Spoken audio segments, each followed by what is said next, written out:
तो चलो देखो, कल हम पढ़ चुके थे एरोबिक और कल हम एरोबिक और एनारोबिक के बीच में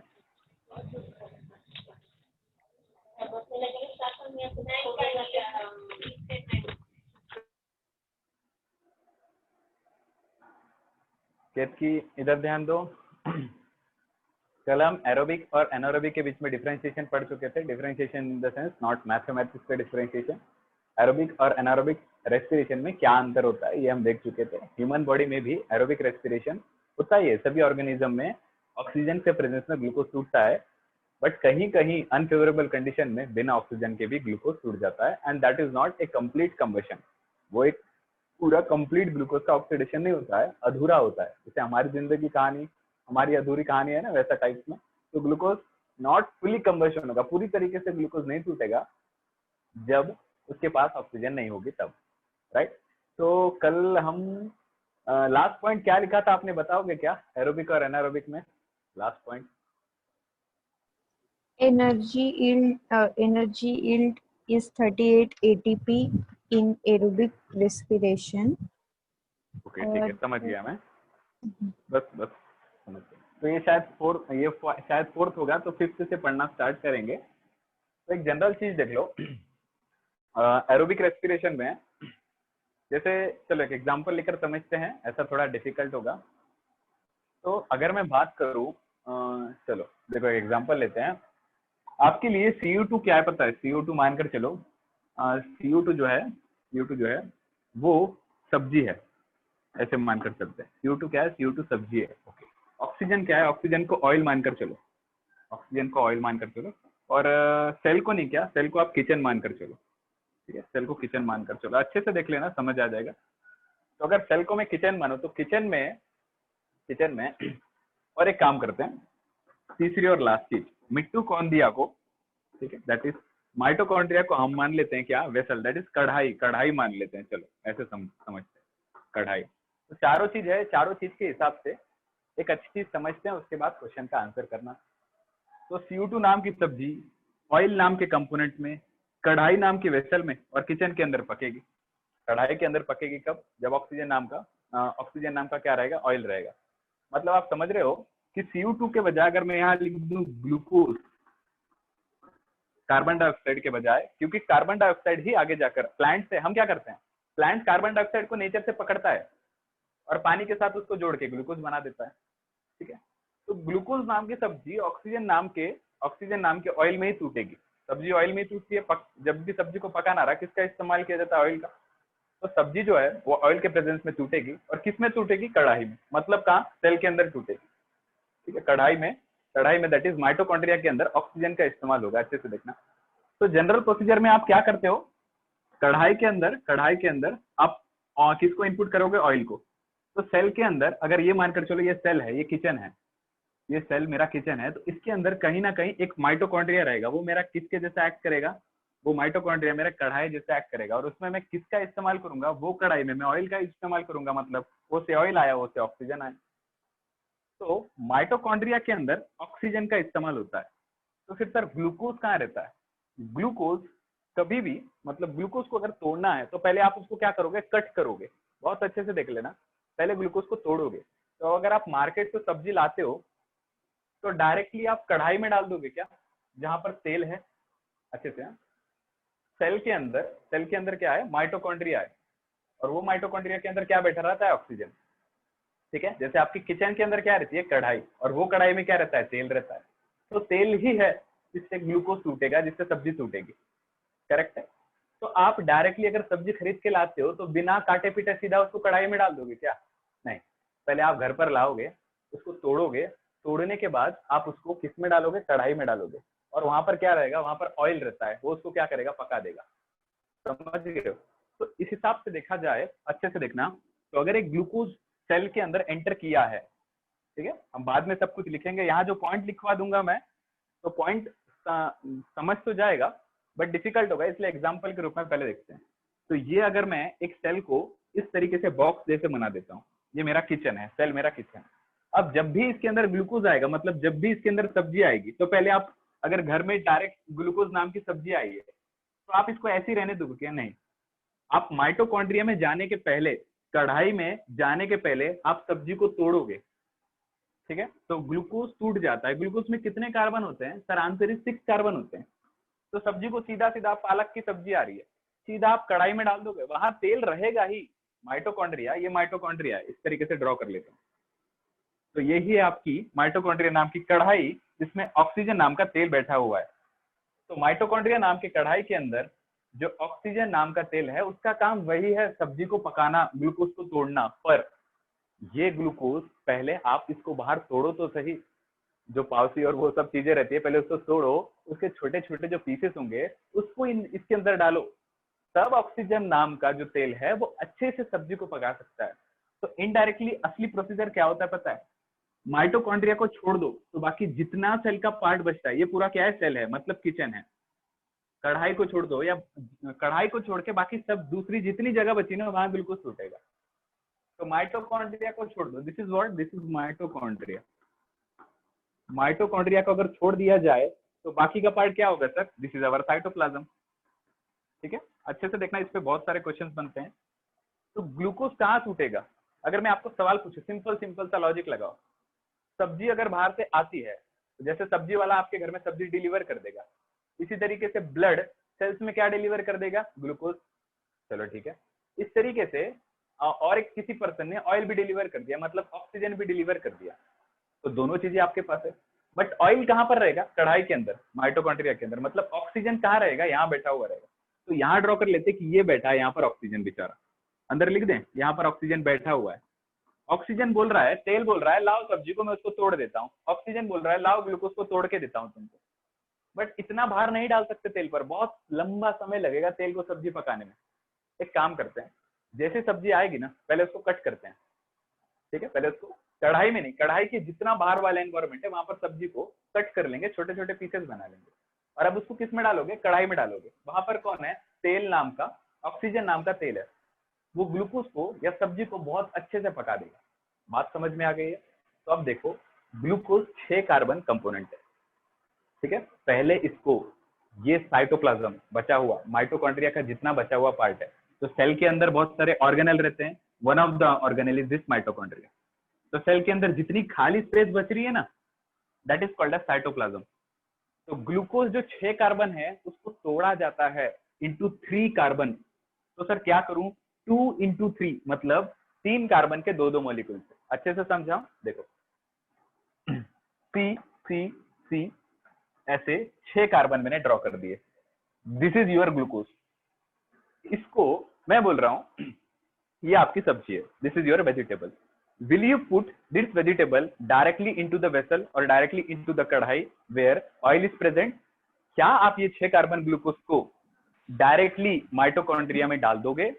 समझन अपना माइक यूज करिए, राइट।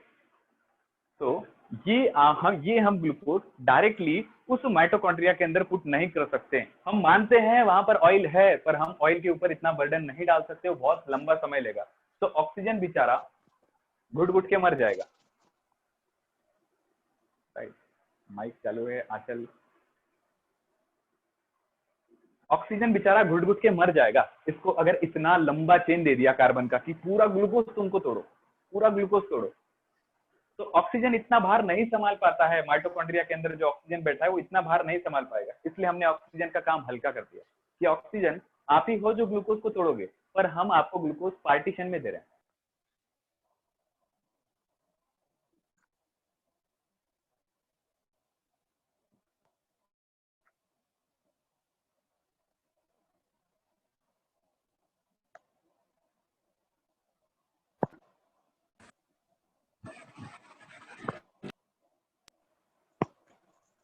मेरी आवाज आ रही है?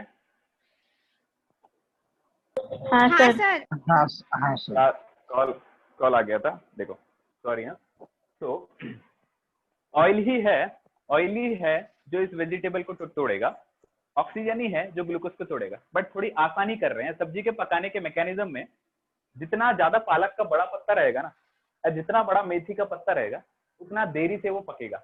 और जितना आप उसको काट काट के ऑयल में डालोगे ना, उतना जल्दी और फास्टर वो पकेगा।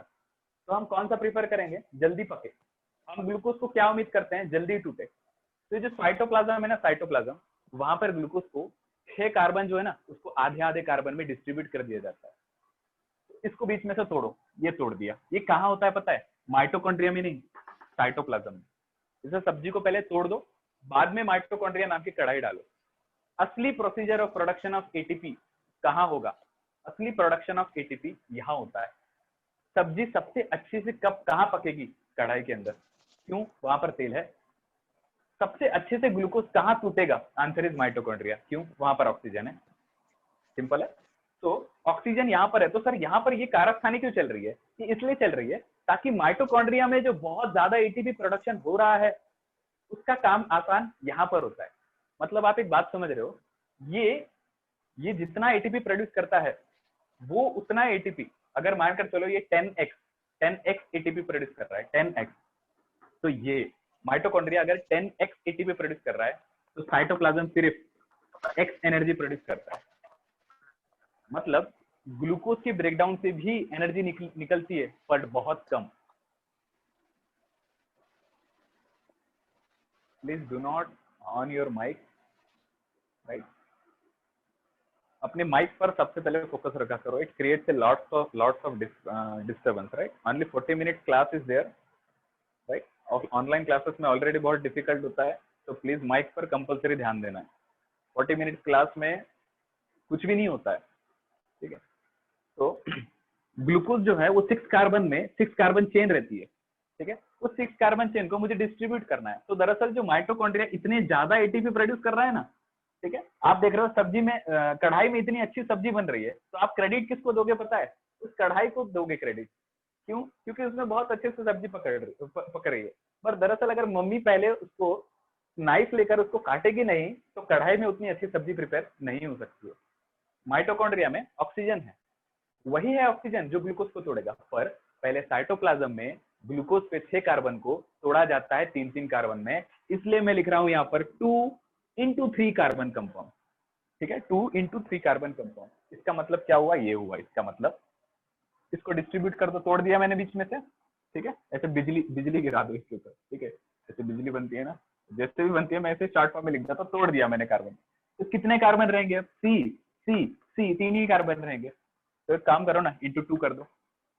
तो साइटोप्लाज्म में 6 कार्बन कंपाउंड को तोड़ दिया जाता है 2-2 कार्बन में, ठीक है? अब बस आपको नाम लर्न करना है। कल मैंने एक बात बताई थी, जहां पर भी ब्रेकडाउन हो वहां पर एक शब्द लगा देना, लाइसिस, ठीक? अब देखो अच्छे से, आपको बहुत बार सवाल आता है एग्जामिनेशन में, बहुत बार बोर्ड का, एंट्रेंस का कॉमन क्वेश्चन है, बहुत कॉमन क्वेश्चन। फिर से किसी का माइक ऑन हुआ है? बोर्ड्स और एंट्रेंस का एक कॉमन क्वेश्चन है।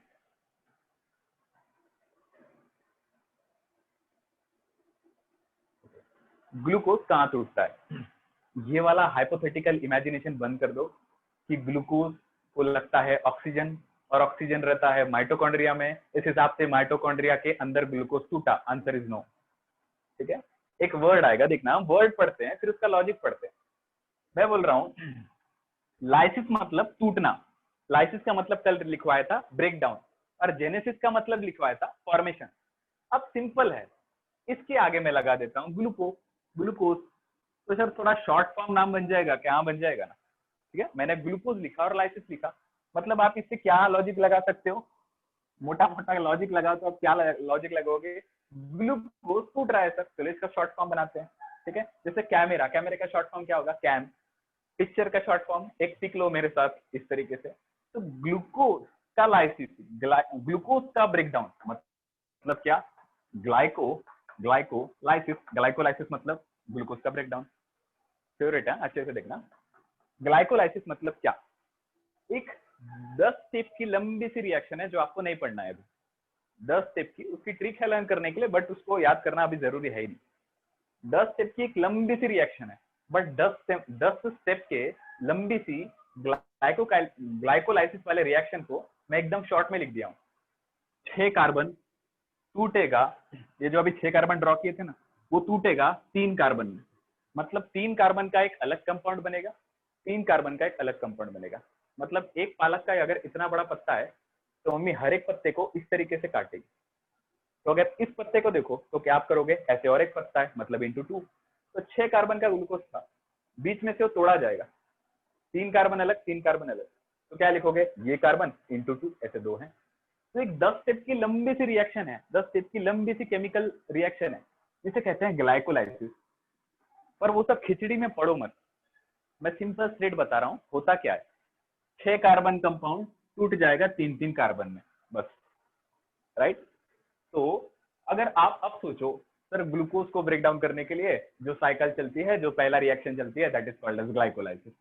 अब जो स्टूडेंट नहीं लॉजिक लगा पाएगा वो क्या सोचेगा पेपर में, एग्जाम में, ग्लाइकोलाइसिस, ग्लूकोज का ब्रेकडाउन, ओके, ग्लूकोज के ब्रेकडाउन को लगता है ऑक्सीजन, और गलती से उसको कहीं ना कहीं अगर उसने सुन लिया होगा ना कि ग्लूकोज, उसको पता है कि ग्लूकोज ऑक्सीजन के प्रेजेंस में ही टूटता है, ये बात उसको पता है, पर अगर उसने गलती से कहीं सुन लिया होगा कि ऑक्सीजन माइटोकॉन्ड्रिया में रहता है, तो क्या लॉजिक लगाएगा कि ऑक्सीजन माइटोकॉन्ड्रिया में रहता है और ग्लूकोज को तो ऑक्सीजन से ही टूटने के लिए, इस हिसाब से ग्लूकोज कहाँ टूटता होगा, ग्लूकोज माइटोकॉन्ड्रिया में टूटता होगा। इस हिसाब से ग्लाइकोलाइसिस साइकिल कहाँ चलती होगी, माइटोकॉन्ड्रिया में चलती होगी, and the answer is wrong. यहाँ पर उसके मार्क्स चले गए। थोड़ा लॉजिक लगाना है। ग्लूकोज नाम की सब्जी आ रही है, आंसर इज करेक्ट, कढ़ाई में वही पकेगी, पर उसको तोड़ा जाएगा पहले। तो मेन सब्जी का कटिंग पार्ट, मेन सब्जी का पकने के तरफ स्टेप, बाहर से सब्जी आई है, आखिरी में पक जाएगी। वो पकने की पहली स्टेप कौन सी है, आंसर इसको कट करना, सेकंड स्टेप उसमें पुटअप करना। तो मैं आपको बता रहा हूँ, ग्लूकोज सेल के अंदर आता है, ग्लूकोज को तोड़ा जाता है। अब ये जो 3 कार्बन के ऐसे 2 कंपाउंड है ना, उसको ट्रांसफर कर दिया जाता है, जाओ कढ़ाई के अंदर, जाओ माइटोकॉन्ड्रिया में। तो माइटोकॉन्ड्रिया को थोड़ा बड़ा बना ले, तो सेल के अंदर मानकर चलो ये है आपका माइटोकॉन्ड्रिया। इस माइटोकॉन्ड्रिया के अंदर कौन बैठा है, ऑक्सीजन। बट ऑक्सीजन बोलता है बड़ा ग्लूकोज मत दो मुझे, थोड़ा 3-3 कार्बन वाला तोड़ के दो। तो ये जो 3 कार्बन का कंपाउंड है ना, एक ही ले लेते हैं, ऐसे 2 रहेंगे, एक ही लेते हैं, ऐसे 2 रहेंगे, ठीक। तो 3 कार्बन के कंपाउंड को कहाँ ट्रांसफर किया जाएगा पता है, ये माइटोकॉन्ड्रिया के अंदर ये पहुंच गया। और अब क्या होगा, अब इस 3 कार्बन पर एक्ट करेगा, हथियार मारेगा ऑक्सीजन, और इस 3 कार्बन से, इस 3 कार्बन को ब्रेक डाउन करने के बाद प्रोडक्शन करेगा एटीपी का। समझ गए। तो आंसर इज, यहां पर साइटोप्लाज्म में सिर्फ 2 एटीपी प्रोड्यूस होती है। तो टोटल एटीपी का प्रोडक्शन कितना होता है एरोबिक रेस्पिरेशन में, आंसर इज 38।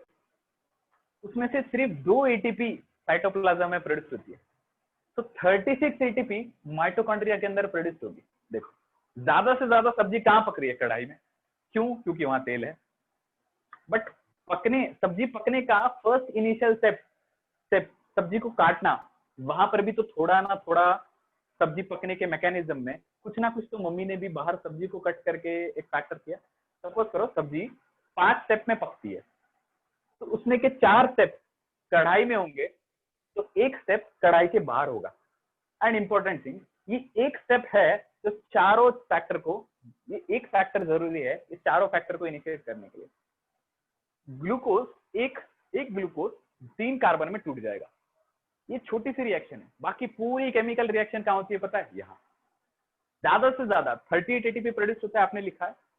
तो 38 एटीपी प्रोडक्शन होगा कहाँ पर, यहाँ पर, सॉरी 38 एटीपी में से टोटल एरोबिक रेस्पिरेशन में होता है 38, उस 38 एटीपी में से 36 एटीपी माइटोकॉन्ड्रिया में प्रोड्यूस होती है, और सिर्फ 2 एटीपी ग्लूकोज में होती है। अब थोड़ा लॉजिक लगाओ, अपने दिमाग की बत्ती जलाओ और एक सवाल अच्छे से देखो। मैं और एक बार समझा देता हूँ, ठीक है, उसके बाद दिमाग की बत्ती जलाना, ठीक है। तो आपने जो कल लिखा है उसको अच्छे से देखो। एरोबिक रेस्पिरेशन में 38 एटीपी प्रोड्यूस होता है, मतलब ग्लूकोज जब ऑक्सीजन के प्रेजेंस में टूटेगा तब 38 एटीपी निकलेगी, ओके सर। और जब ग्लूकोज ऑक्सीजन के प्रेजेंस में नहीं टूटता है, मतलब एनारोबिक रेस्पिरेशन, तो कितने एटीपी निकलते हैं, 2। तो सर 2 एटीपी निकलते हैं एनारोबिक रेस्पिरेशन में, मतलब एनारोबिक रेस्पिरेशन ऑक्सीजन को इस्तेमाल नहीं करता है, मतलब वो माइटोकॉन्ड्रिया को इस्तेमाल नहीं करता है। इसका मतलब energy yield in anaerobic respiration is only 2 ATP. और सर वो 2 एटीपी जो एनारोबिक रेस्पिरेशन में निकल रही है ना, वो सिर्फ और सिर्फ साइटोप्लाज्म की रिएक्शन है। क्या आपको लॉजिक समझ रहा है, सिर्फ साइटोप्लाज्म से निकल रहा होगा वो, क्योंकि वहां पर ऑक्सीजन का इस्तेमाल है नहीं, माइटोकॉन्ड्रिया का कोई रोल आया नहीं, तो 36 एटीपी जो नॉर्मल एरोबिक रेस्पिरेशन से जो 36 एटीपी माइटोकॉन्ड्रिया में प्रोड्यूस हो रहे हैं वो गायब। क्यों? ऑक्सीजन आ ही नहीं रहा है। ऐसे मानकर चलो गोबर गैस कल एक्सप्लेन किया था। गोबर में रहता है बैक्टीरिया, क्या करता है? बार बार मीथेन जनरेट करता है, मीथेन जनरेट करेगा, ऑर्गेनिक मैटर को डिकम्पोज करेगा, मीथेन जनरेट करेगा। ठीक है, दिमाग लगाना। गोबर के अंदर जो बैक्टीरिया है, मैंने आपको एक जवाब दिया है, वो बिना ऑक्सीजन के ही गोबर को ये करेगा, डिकम्पोज करेगा। तो उसको anoxygenic, without oxygen, that is anaerobic respiration करेगा वो, एनारोबिक रेस्पिरेशन। तो आपको एक डाउट आना चाहिए, नहीं भी आ सकता है, बट उसके लिए रेस्पिरेशन गोबर ही क्यों है? क्योंकि गोबर से जो वो डिकम्पोज करता है ना, वहां से एनर्जी निकलती है। ठीक, अब देखो, सो when a bacteria is decomposing a cow dung, in which condition it is decomposing? In oxygenic or in anoxygenic? Answer is anoxygenic. Okay. तो सर उसके पास ऑक्सीजन, बिना ऑक्सीजन के वो रेस्पिरेशन करता है एनारोबिक में। सर बिना ऑक्सीजन के करता है मतलब अगर बिना तेल के सब्जी बन रही है, बिना तेल के अगर सब्जी बन रही है तो सर कढ़ाई होगी नहीं, कढ़ाई होगी नहीं, तभी तो बिना तेल के सब्जी बन रही है। तो सर कढ़ाई नहीं, तेल नहीं रहना मतलब ऑक्सीजन नहीं रहना। तो ऑक्सीजन क्यों नहीं है, तेल क्यों नहीं है? क्योंकि कढ़ाई एब्सेंट थी। तो ऑक्सीजन क्यों नहीं है? क्योंकि माइटोकॉन्ड्रिया नहीं है। तो बैक्टीरिया में माइटोकॉन्ड्रिया एब्सेंट रहता है, बैक्टीरिया में माइटोकॉन्ड्रिया एब्सेंट रहता है, इसलिए माइटोकॉन्ड्रिया, इसलिए बैक्टीरिया जो भी ऑर्गेनिक मैटर को डिकम्पोज करेगा वो किसके भरोसे करेगा? Answer is only cytoplasm. और साइटोप्लाज्म में तो सिर्फ 2 ही एटीपी प्रोड्यूस होती है, इसलिए हमने एनारोबिक रेस्पिरेशन में सिर्फ 2 एटीपी यील्ड लिखा है, नॉट 38 एटीपी। क्या आपको समझ रहा है? हाँ सर। जिसका ध्यान होगा, जिसके पास आवाज, जिसके आजू बाजू आवाज होगी ना, जिसके आजू बाजू आवाज होगी उसको समझने ही नहीं वाला है। जिसके भी आस पास आवाज होगी वो भूल जाओ कि उसको समझेगा। मैं कितने भी बार समझाऊं ना, जिसके सराउंडिंग में अगर नॉइस हो रही है, he can't get the topic inside the brain। कितने लोगों को समझ चुका है? अपना माइक ऑन कर लीजिए, मैं देख लेता हूँ यहाँ से।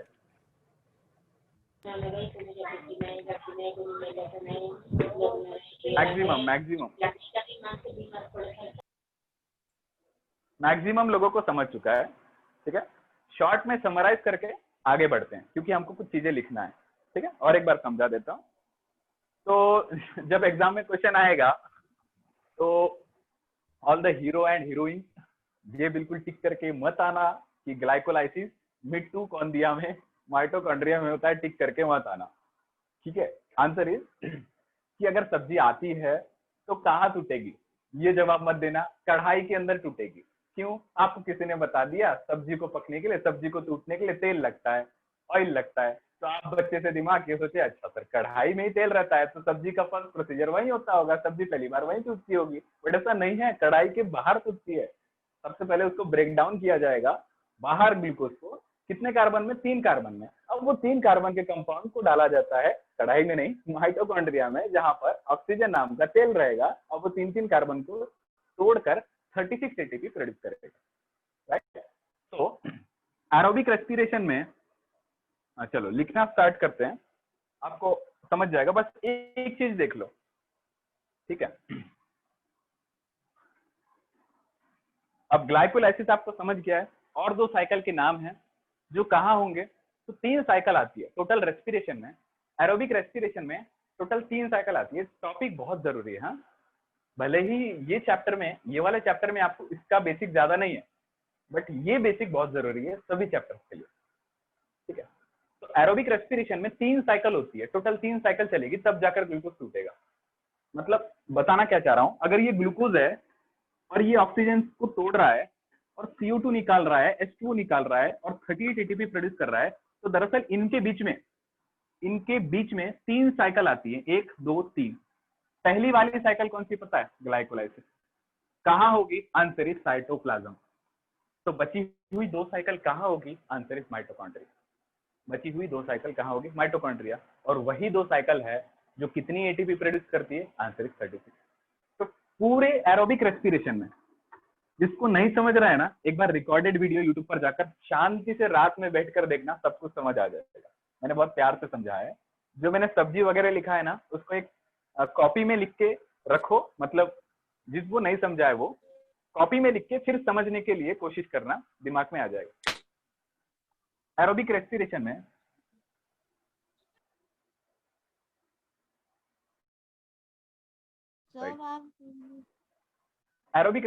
में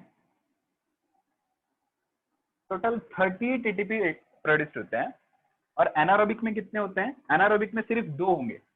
तो एनारोबिक के जो 2 एटीपी प्रोड्यूस होते हैं वो कहाँ होंगे? सिर्फ और सिर्फ साइटोप्लाज्म में।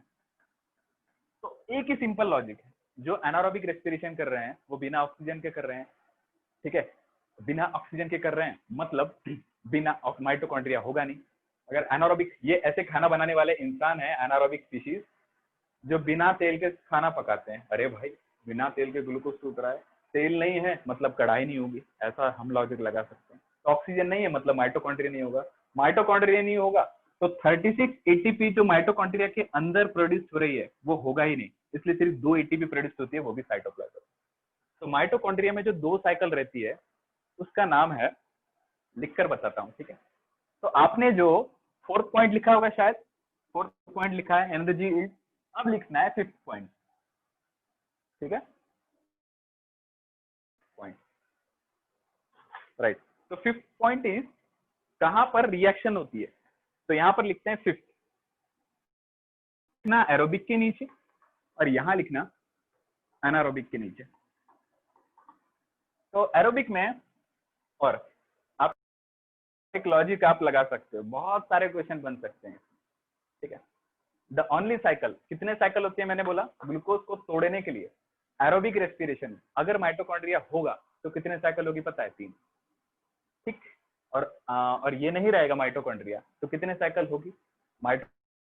तो सर 2 साइकिल गायब, क्योंकि एक साइकिल ग्लूकोज को तोड़ने वाली ग्लाइकोलाइसिस, ये तो साइटोप्लाज्म में होती है, और बची हुई 2 साइकिल तो माइटोकॉन्ड्रिया में होती है।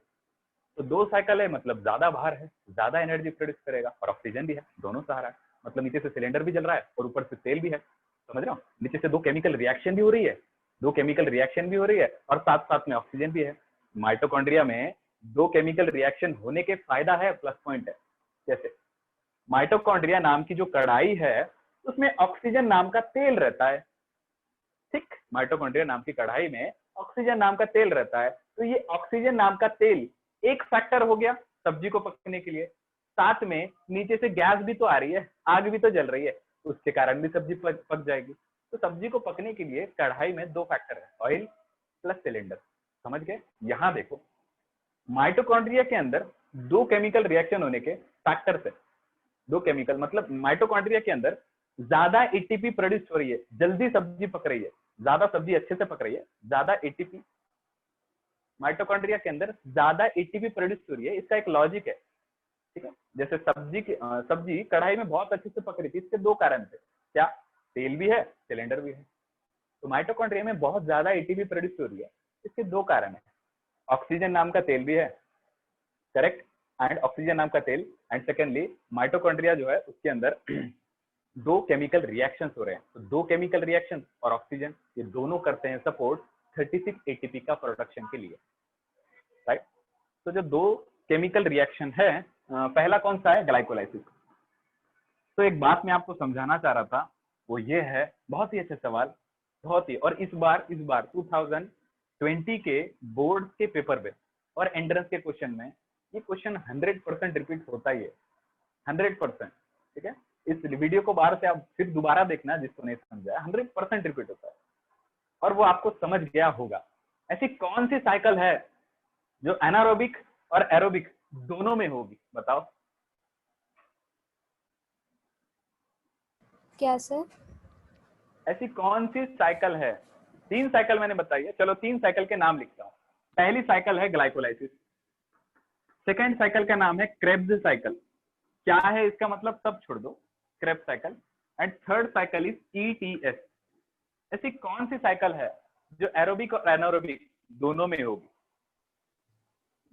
Krebs cycle. कौन सी? ग्लाइकोलाइसिस। कितने जन? जितने जन ईटीएस बोल रहे हैं ना, सब जन माइक ऑफ कर दो। जितने जन ईटीएस बोल रहे हैं सिर्फ वही अपना माइक ऑन करें। ईटीएस, मैं माइक को म्यूट कर रहा हूँ। हाँ, जितने जन ईटीएस बोल रहे हैं सिर्फ वही माइक को ऑन करें। ओके, जितने जन क्रेब साइकिल बोल रहे हैं वो माइक को ऑन करें।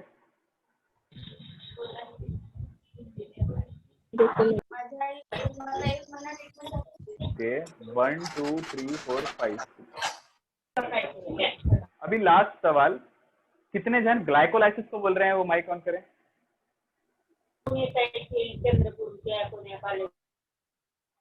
तो जिन्होंने भी ग्लाइकोलाइसिस आंसर दिया है ना, वो आंसर करेक्ट है। मेरे तरफ से congrats to all of them who have answer. Mic को म्यूट कर दीजिए प्लीज। जिन्होंने भी ग्लाइकोलाइसिस ही आंसर दिया है वो आंसर करेक्ट है। क्यों? दोनों घर में, अच्छे से देखना, दोनों घर में सब्जी पकेगी। फर्क कितना है? फर्क कितना है? सब्जी पकने के लिए 3 केमिकल रिएक्शन होती है। जब कढ़ाई भी रहती है और तेल भी रहता है तब 3 केमिकल रिएक्शन होती है। ठीक है, जब ऑक्सीजन रहेगा, माइटोकॉन्ड्रिया रहेगा तो ऑक्सीजन रहेगा। तो माइटोकॉन्ड्रिया भी है, ऑक्सीजन भी है, मतलब कढ़ाई भी है और उसमें तेल भी है। तो कितने केमिकल रिएक्शन चलेंगे, कितने स्टेप्स में ब्रेकडाउन होगा? 3। And this are the steps, first, second, third. अब सब्जी जब घर में आती है तो सबसे पहले इसको तोड़ा जाता है। ये है वो फर्स्ट स्टेप, सब्जी को तोड़ो, ग्लूकोज को तोड़ो। ठीक है, अब जो भी सब्जी बनी है, मानकर चलो इतनी बड़ी सब्जी थी, इतना बड़ा ग्लूकोज था, उसको तोड़ दो। तो ये लो, एक ये और एक ये। अब ये दोनों को कहाँ डाल दो पता है? कढ़ाई में। और कढ़ाई के अंदर कौन से दो केमिकल रिएक्शन होते पता है? मतलब माइटोकॉन्ड्रिया में कौन से दो केमिकल रिएक्शन होते हैं? आंसर इज क्रेब्स साइकिल और ईटीएस। इनमें तो ऑक्सीजन रहता ही नहीं है, मतलब इनमें तेल रहता ही नहीं है। ऑक्सीजन है ही नहीं, तेल है ही नहीं, तो कढ़ाई भी नहीं रहेगी। तो ये दो केमिकल रिएक्शन जो कढ़ाई के अंदर चलेंगे ये भी नहीं रहेगा। पर ये जो सब्जी टूटने के वाली रिएक्शन है ना, इसको तो कढ़ाई नहीं लगती है, इसको तो तेल नहीं लगता है ना, तो ये तो बिना कढ़ाई की भी हो जाएगी। मतलब this reaction is common for aerobic and anaerobic both. ये जो ग्लाइकोलाइसिस है, सब्जी टूटना, ठीक है, तेल रहो, ऑक्सीजन रहे ना रहे, तेल रहे ना रहे, कोई दिक्कत नहीं। तेल नहीं है तो कढ़ाई भी नहीं रहेगी, मतलब ऑक्सीजन नहीं है, माइटोकॉन्ड्रिया नहीं है, कोई दिक्कत नहीं है। हर घर में सब्जी टूटेगी। किसी घर में आज इनकम नहीं आई है, शायद तेल नहीं आ पाए घर पर, शायद कढ़ाई, अब तेल नहीं आएगा तो कढ़ाई ऐसी थोड़ी रखकर फायदा है, राइट? है और ना तेल है, ना माइटोकॉन्ड्रिया है, ना ऑक्सीजन है, छोड़ दो इसको। पर हर एक सेल में ग्लूकोज तो आएगा ना, राइट? और घर वाले क्या सोचते हैं, बाद में आए तेल वेल, पहले सब्जी तो काट कर रख लेते हैं।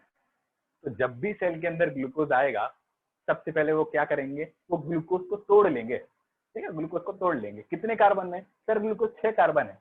तो जो ग्लाइकोलाइसिस 10 स्टेप की रिएक्शन है ना, उसकी 10th स्टेप में आपको बता रहा हूँ। 10 स्टेप की रिएक्शन है, 10th स्टेप बता रहा हूँ। आंसर इज 3 कार्बन के कंपाउंड मिलते हैं 2। तो कितने कार्बन हो गए? 2 × 3, 6 कार्बन का कंपाउंड, दैट इज ग्लूकोज। तो धीरे धीरे ग्लूकोज को, धीरे सब्जी को छोटे छोटे पीसेस में काटा जाता है। क्यों? ताकि कढ़ाई में डाली जाए। अब ये जो 10 स्टेप की रिएक्शन है ना, इसमें कितने एटीपी प्रोड्यूस होते पता है? सिर्फ 2। तो सर एरोबिक रेस्पिरेशन में तो आपने 38 एटीपी लिखा था, yes it is correct, but उसमें से 2 एटीपी कब टूटते हैं पता है? माइटोकॉन्ड्रिया को छोड़ दो। तो जब सब्जी टूट रही है ना साइटोप्लाज्म में, धीरे धीरे, ठीक है, आपकी मम्मी जब सब्जी को तोड़ेगी तो कुछ ना कुछ तो सब्जी के पकने में कुछ ना कुछ तो फैक्टर हुआ ना।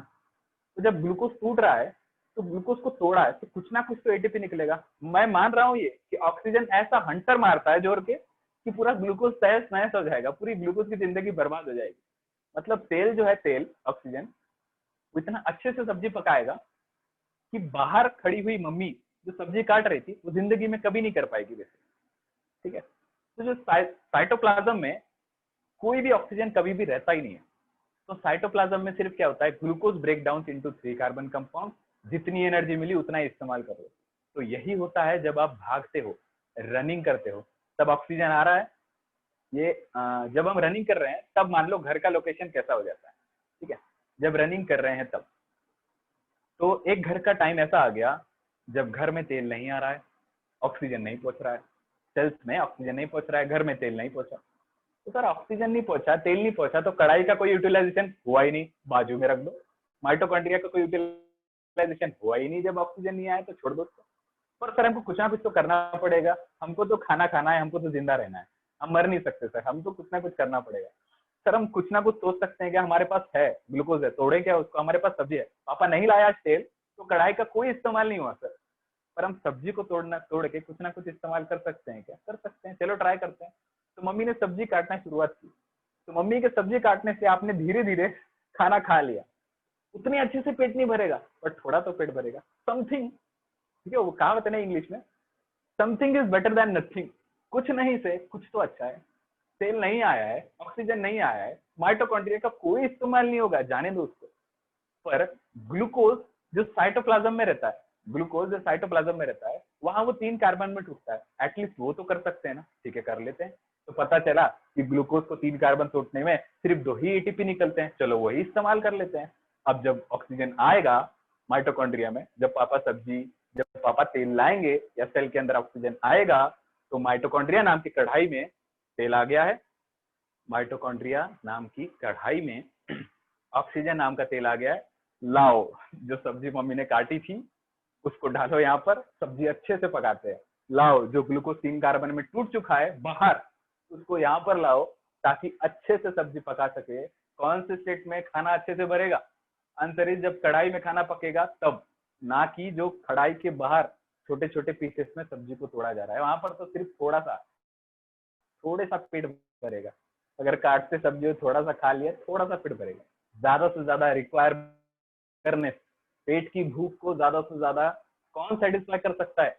कढ़ाई के बाहर वाला मैकेनिज्म कि कढ़ाई के अंदर वाला? आंसर इस कढ़ाई के अंदर वाला, क्योंकि वहां पर ऑक्सीजन है। इसलिए हम एरोबिक रेस्पिरेशन करते हैं और हम बैक्टीरिया से, ईस्ट से कई ज्यादा ताकतवर हैं। क्यों? क्योंकि हमारे सेल्स में हम सांस लेके ग्लूकोज को तोड़ते हैं और कितना एनर्जी प्रोड्यूस होगा? Answer is 38। Why it is, what is the reason? Because we breathe. हम मेहनत करते हैं और घर पर ऑयल पहुंचाते हैं ताकि कढ़ाई के अंदर सब्जी पक सके। Indirectly I mean to say, we breathe the oxygen and we make sure that the oxygen should reach each and every cell. और एवरी सेल के किस कंपार्टमेंट में? कहीं पर भी नहीं, एवरी सेल के सिर्फ कढ़ाई में। हम क्या अपेक्षा करते हैं? तेल कहीं पर भी डिस्ट्रीब्यूट हो जाए, जहां पर सब्जी मम्मी नाइफ से काट रही है वहां पर नहीं, कढ़ाई में ही तेल जाएगा। तो माइटोकॉन्ड्रिया में ही ऑक्सीजन जाएगा, बिकॉज माइटोकॉन्ड्रिया के अंदर ही ऑक्सीजन रहेगा, तेल के कढ़ाई के अंदर ही तेल रहेगा, तभी सब्जी टूटेगी, तभी सब्जी अच्छे से पकेगी। तो we breathe to make sure that the blood delivers the oxygen inside the cell, and in which compartment? Into the organelle that is called as mitochondria. So if oxygen reaches to the mitochondria, then the glucose which is destroyed into 3 carbon outside of the mitochondria, they will make the 3 carbon compound to deliver into the mitochondria, and ये mitochondria